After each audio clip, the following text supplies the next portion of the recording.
According to Indy, official Semenyo talks have begun between Liverpool and Bournemouth.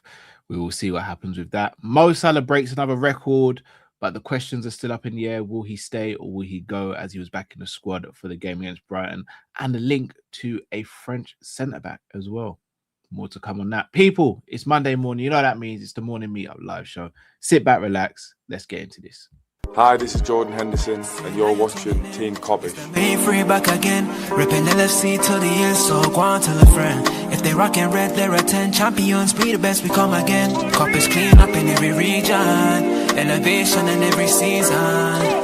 Catch up and all the fast match up and real rap and drifty go on tell them this is that, this is that. This is Kopish, this is Kopish. Reppin' Liverpool till the end, champions, we the best, come again. This is that. This is Kopish. This is Kopish. The main free back up in your screen, real ones know this the place to be. This is Kopish. Good morning, lovely people. I hope you're well. Welcome back to the show. As always, do smash that like button, subscribe if you're new to the channel as well. On the road to 40,000 subs. We are getting so close, people. We can taste it. Pause. Please, if you haven't already, subscribe to the channel. Like, literally, we are on the cusp of 40K. So let's make that happen, please, people. Right. You know how we start these shows on a Monday, guys. If you don't know by now, we do a little bit of shirt association. So I hold up a Liverpool shirt from yesteryear, and I'd love to hear your thoughts on the shirt and the first player you associate with the shirt. So just literally the first player that pops into your mind when you see this shirt, I want you to write in the comment section. And it is this one here, black and silver, Adidas, supremely beautiful kit, little V-neck, away shirt. Who is the first person you think of when you see this shirt, guys? Who is the first person you think of when you see this shirt? Right, and straight in there says Suarez and Carol. Football Podcast says Suarez, Liam Suarez. Count from Matthew. Alula says Suarez. I'm seeing a lot of Suarez. Shanti, I don't think Vieira wore this one. I'm seeing a dirt count from Matthew. Did Stuart Downing wear that one? I believe he did. Slot out says Gerard. Raul Morales, for some reason, that's a throwback. That is a throwback. Raul Morales scored one of the best goals we've scored in an away game with that volley against Wolverhampton Wanderers. Beautiful goal. Definitely not Szoboszlai. Szoboszlai never wore that.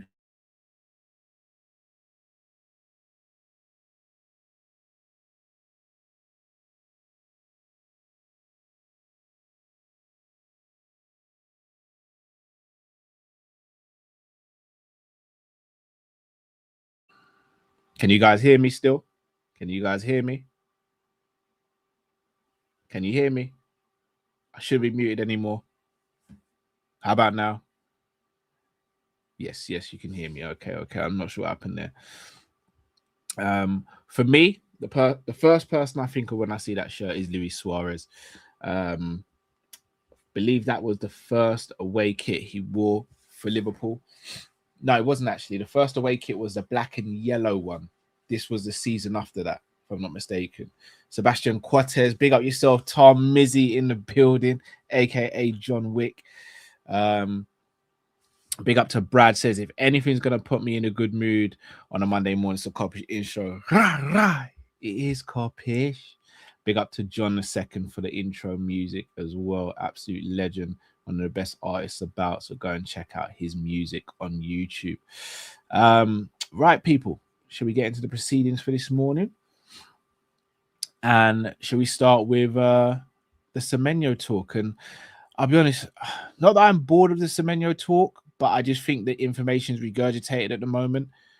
We are around 16 days until the end of the calendar year, which means about 17 days until the start of the transfer window. And according to Indy, we've been linked with Semenyo. So I'll just share my screen so you guys can see it as I read it out. So Liverpool have officially opened talks with Bournemouth regarding Antoine Semenyo's payment structure. Mo Salah was informed during the peace talks of the club's plan to sign a winger who can play on both sides. Big news. Right. I'm going to sound like a bit of a party pooper here, and I don't mean to be, but I'm sure I'll hear about it in the comment section. I know we've been a team heavily linked with Semenyo, and I know we have the links with Bournemouth through Richard Hughes, and let's be real, we do need another wide player. I don't think this is cut and dry, though. Firstly, if we talk about payment structures, he has a release clause, so we could activate the release clause.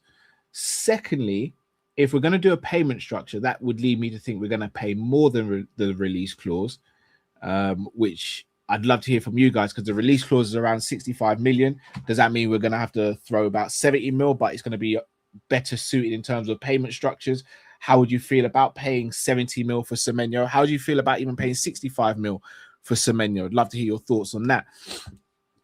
I also look at Man City and Arsenal, two teams who have been heavily linked with him as well. Not heavily linked, but linked with him as well. When I look at Man City, Doku's, in my opinion, the only out-and-out winger. You've also got Shirky who can play wide. You've got Foden who can play wide. Mamouche can play wide.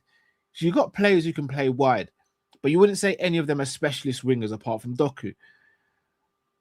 If there's one thing we know about Pep, Pep does like to play with pace on the wing. Sorry, Savinho, shout out to yourself, Shanti. The fact that I'm forgetting about Savinho kind of says a lot, because he's a player that should have gone up to the next level now, and he kind of hasn't. And he doesn't really seem to be in favour with Pep. And even though he's left-footed, and like in the modern day, a lot of left-footed wingers seem to play on the right. For me, Savinho is better suited to the left. But I think Doku's better suited to the left, and I think Doku's better than Savinho at the moment. I wouldn't be surprised if Savinho cash in on Man City cash in on Savinho and Man City go for Semenyo. Plus he's homegrown as well. And look, I know I've been called the homegrown police on this channel, but it is a big thing. It is a big thing. So I wouldn't be, so quick to turn down the situation with Man City. Shout out to Josh. Oscar Bob's there too. I'm not sure what's going on with Oscar Bob, to be honest. Kind of gone really quiet. I don't know if he's been in and out of the squad and all that, but yeah. Then I look at Arsenal. Now, shout out to Ash, who says Arsenal have a PSR issue, Cal. They couldn't pay for Hincapié until 2026. I hear that. But at the same time, they could sell a player or two. And for me, that's the one that really, really worries me. It's Arsenal. If we're looking to get Semenyo, it's Arsenal. That's the one that really worries me. Because I think he's a self-admitted Arsenal fan. And we saw how it worked out with Eze and Spurs and Arsenal in the summer. Eze looked like he was going to Spurs. The moment Arsenal came in, that was it. It was done. Ahija and Ajao, you're right. Arsenal aren't great at selling players. But we didn't used to be great at selling players. Now we are. So that can change. The tide can change there. And again, Arsenal don't have to become great at selling players. They might just have to be great at selling one or two players. And if the rumors are there and Martinelli was up for sale in the summer and no one came in for him, maybe, given his form so far this season, maybe a team comes in for him. But then again, maybe Arteta looks at it and goes, you know what? Martinelli's now starting to do what I want him to do. Maybe we do that. Shout out to Ash. Gabriel Jesus, I wouldn't be surprised if he gets moved on. Trossard, I know he signed a pay rise contract in the summer as opposed to an extension. I wouldn't be surprised if someone comes in for him either. Arsenal could make money, and they could make enough to make this deal happen, and that would be my worry. Plus, I also want to ask you guys, I know we sometimes get enamored with a player who's continuously linked with us, and sometimes we don't see the woods from the trees. If it's not Semenyo, let's say for some reason Semenyo doesn't come to Liverpool, who else would you like to see at Liverpool in the wide areas? Because as much as I think Semenyo is really good, and shout out to Enz if he's watching or if he watches this on replay. Enz is a massive fan. I know Drift's a massive fan. Shout out to Jamie Phillips. I know he's a massive fan. I'm a fan. I just don't know if I'm that. How can I put this? I don't know if I'd lose sleep if we didn't get him. If he went to Arsenal, it would annoy me more than I'd be losing sleep, because I know he enhances their team. Shout out to mine. Elise is the dream, bro, but that's not happening in January. But for me, Semenyo is very good. I just don't think I don't think he's the be all and end all. Would I be happy if we had Semenyo in the squad? Absolutely. Like, there would be no complaints from me, but I don't think he's the be all and end all. Shout out to Buddy74, Rodrigo, Liam, Barcolo Fofana, Keon, Nusa. There are players out there. There are definitely players out there. I do look at Rodrigo and his situation at Real Madrid, and I just think he's good, man. Rodrigo's good. And I know he doesn't really get the love and adoration of a Vinny or an Mbappe, but he's so good. But again, he splits opinion, just like a Hija, right on cue. He's so overrated. Some people think he's underrated. Some people think he's overrated. Aluha, Barcola underrated. I agree with that as well. Yildiz from Liam and Mr. Moses. Yep. Yildiz is excellent, man. He's been really good for Juve this season and such a young player as well. I don't know, man. There are other wide players out there. Once again, I want to reiterate, if we get Semenyo, I'll be over the moon. I'll be very happy. But if we don't, I don't think there's an excuse not to get another wide player. I think that's what I'm trying to say here. This isn't for me, there's no excuse. I don't want to sit here at the end of July and go, oh, well, we couldn't get Semenyo, or Semenyo went X club, so we couldn't get anyone. No, that's not the case. There are other wingers. Shout out to Martin. Rafael Leao's another name that a lot of people like. Morgan Rogers, shout out to Matthew Thomas. Morgan Rogers is another player we're linked with as well. For me, there's no excuse not to get a wide player, a good wide player who can take on his man and beat a player and beat maybe 2 or 3 players and make some magic happen. But we should definitely be leaving the summer with at least one wide player. At least. And speaking of wide players, we have one of our own who will be leaving for, we believe, the majority of January because he'll be at AFCON, and that is Mo Salah. And Mo Salah, once again, being Mo Salah, broke another record at the weekend. With the assist against Bournemouth, Mo Salah now ranks first for Premier League goal involvements for a single club. It feels as though every month there's at least one record being broken by Mo Salah. And again, like, he's just special, man. He's just special. And he really is someone that I'm just so glad we have at the club. So glad we have at the club. And will he stay at the club? Time will tell. Now, seeing him back in the Brighton squad was a positive. I thought he played quite well in the game. In fact, I thought he played well in the game when he came on. Got an assist from a corner, something that we didn't really associate with Salah before this season, taking a corner and getting an assist, and that actually has been pretty decent from corners this season. Another, weapon in his arsenal. No pun intended. Corners, weapon, Arsenal. Wordplay, baby. But no, Salah had a very good game when he came on against Bournemouth. He'll now go to the AFCON. I still think his career is up in the air at Liverpool. I think we may have paved over some of the cracks with some of the annoyances and grievances that he had, and some of the annoyances and grievances that Slot had. But we'll see, man. We will see. I genuinely would like to see Salah stay. I know Semenyo comes in, people go, oh, well, he'll replace Salah. From a goal standpoint, I don't think he will, but at the same time, he shouldn't have to, because we have Ekitike and Isak, and Ekitike, again, another brace, put on a clinic. The kid is just going from strength to strength. And if I'm looking at Semenyo's stats so far this season, Semenyo from 14 Premier League games is on 6 goals and 3 assists. Not bad at all. Arguably say he had the best start of any player, but he's kind of, his numbers have gone down dramatically in the last 7-8 games. Mo Salah, who's having his worst season for Liverpool by a mile at this stage, is on 4 goals and 3 assists. There's 2 goals in it for a winger who's considered the best in the league so far this season, and a winger who is performing well below his standard.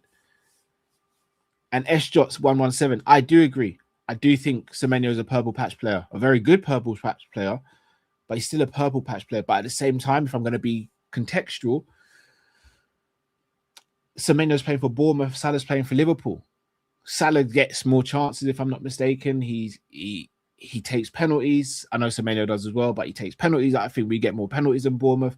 So Salah should be performing better. But at the same time, if Semenyo was at Liverpool potentially, he would get more chances. He'd get more opportunities. I just want to add context to that because I know a lot of people over the last week or so have been like, yeah, just pack him up, get him to Saudi. I do think there's been a little bit of a target on Salah's back. Obviously, he opened the door for that with his comments, but I think we've seen a lot of hit pieces and character assassinations in the media from certain media journalists and media personalities over the last week or so. And I think Salah's answered a lot of those critics with a performance like the one against Brighton at the weekend. And if he goes and has a good AFCON, usually Salah leaves to go AFCON and he's on fire and comes back and doesn't necessarily perform to the level of how he does at the start of the season. Hopefully he switches this around and he hasn't performed great to begin the season, but he ends the season really well. Liverpool are a better squad with Salah in the squad. And I don't think this is something that should be sorted out in January. I think this is a summer issue. For me, Salah shouldn't be going anywhere between now and the end of the season. In my humble opinion. In my humble opinion, he shouldn't be going anywhere. So I do think we need to be mindful of this Salah situation. I do think we need to look at what's going on here. And I do think we need to look at what's best for the club, short term and yes, long term. I don't think we're in a position where we have to sell Salah. Now, I get that Richard Hughes and Michael Edwards, they have a duty of care for the club from a business standpoint. I get that. And as a fan, I will never put business before my needs as a fan of the club. And I get that's why I'm not in Michael Edwards and Hughes' position, and that's why I'm here doing Kopish. But at the same time, there has to be that fine balance. I don't want us to sell Salah because there's a good market opportunity and then we miss out on top four because we don't have a Salah in the squad. Or we miss out on winning the Champions League because we don't have a Salah in the squad. Because for me, no amount of money you give me for Salah can change my mind on how it'd feel to win the Champions League. And if we have Salah in the squad, we have a greater chance of winning the Champions League than if he's not in the squad, in my opinion. So these things considered, I do think we need to make smart decisions, and I do think we need to look at the overall picture. Now, Salah obviously refused to make any comments at the weekend. We still don't know quite where he stands with regards to how he feels with the club. He looked happy at the weekend, got a standing ovation and serenaded by the Liverpool fans, which, you know, happy that happened as well. And you could see the happiness on his face with that. I don't think there's ever been a question on his love for the club and our love for Salah. And I will say this. There was a massive pile-on with Salah over the last week or so. We bought Salah in 2017, guys. And arguably, he's been one of the main focal points to one of the best periods we've had as a club.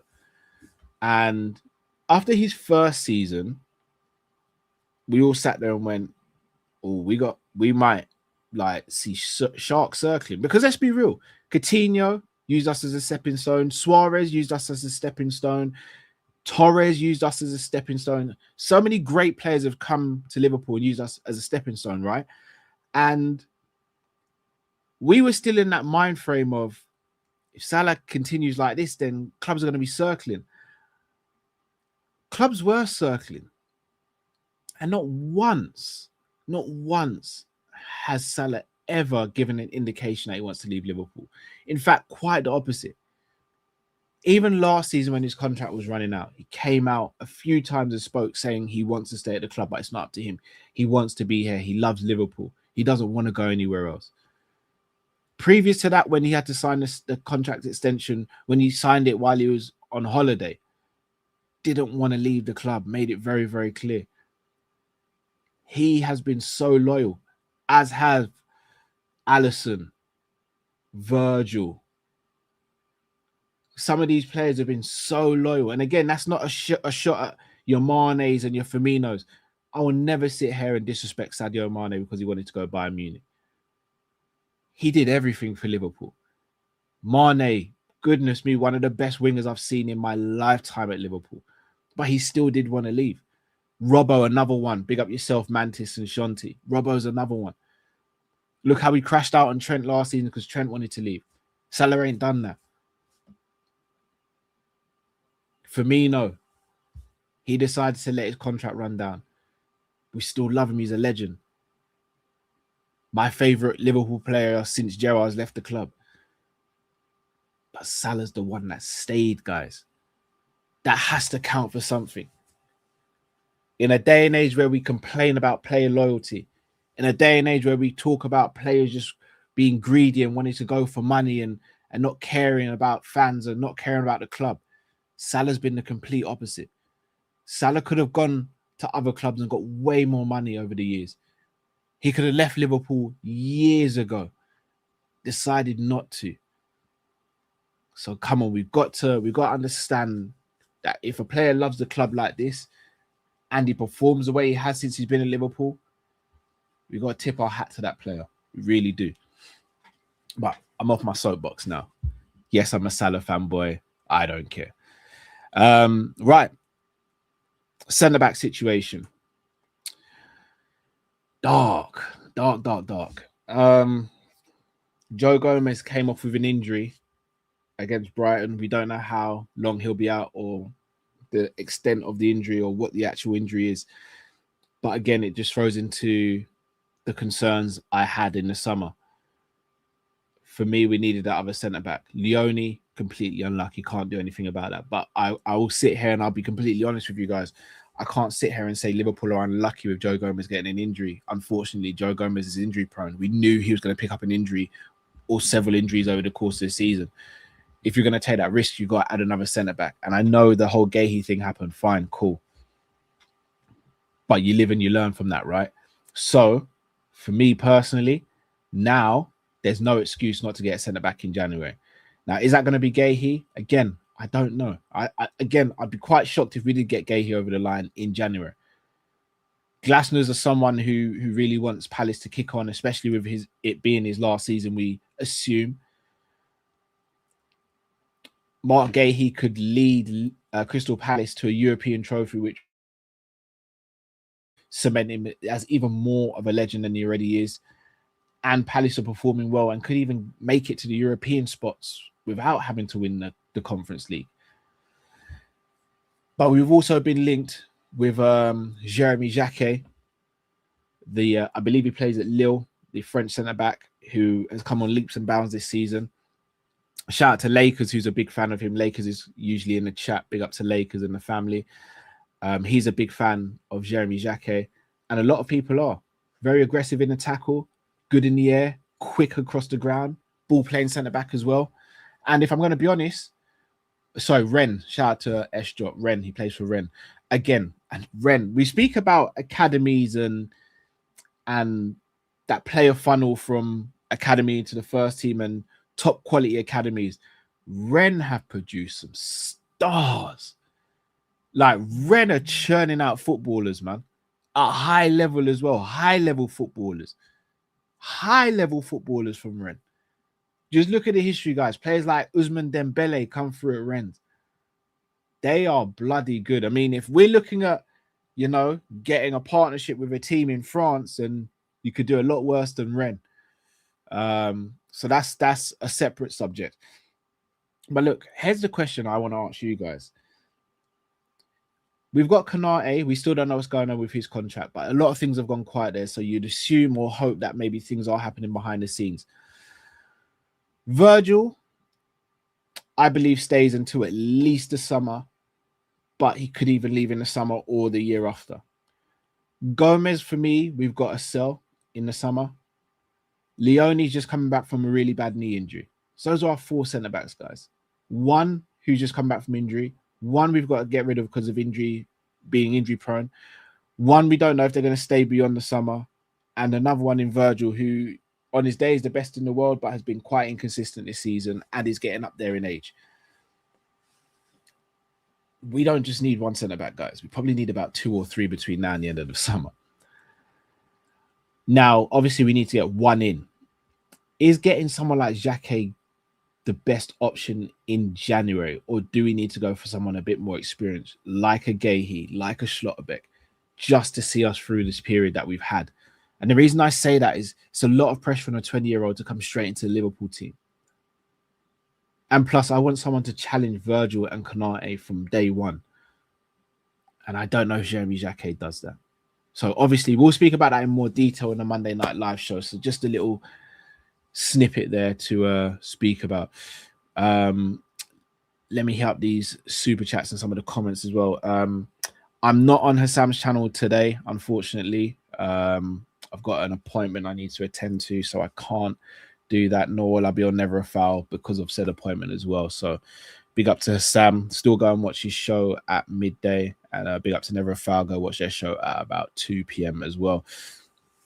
Acria says, big up Cal, let's buy Semenyo and keep Salah. If Salah don't like rotating thing, then he can sit on the bench. Yeah, Acria, I'm good with that. Merit, play on merit. Ash says, I expect Chiesa and Mo to leave in January. Unfortunately, 3 wingers needed. Agree. Semenyo get him in Jan, then add 1 young winger, Diamande, Caretas, and 1 elite winger, Elise, Barcola, Yildiz. Big up Cal. Yeah, let's run it. I mean, if we keep Salah, then I think we need 2 wingers, Semenyo maybe, and 1 other. If we lose Salah, we need 3 wingers. And Chiesa, we need 3. If Chiesa goes in January, bringing Semenyo, that's a like for like. Semenyo can obviously cover both sides, as can Chiesa. But then if Salah goes in the summer, then you need another winger as well. In fact, you'd need 2. You need 2. So yeah, Ash is right. 3 wingers, man. 3 wingers. Look, people, I'm going to wrap up here. You're going to be redirected over to my other channel, The Sanderson Show. Going to do a little chop up of some of the MMA news at the moment. So just join me over there. And people, look, we'll be back later on for the Great 8 show at 4 p.m. Drift will be hosting that one. And then we'll be back on the Monday Night Live show at 9:30. People, smash that like button. Subscribe if you're new to the channel. Big up to each and every one of you who've watched and listened. Till we see you again. Stay safe, stay blessed. We're Kopish and we're out, people. Take care.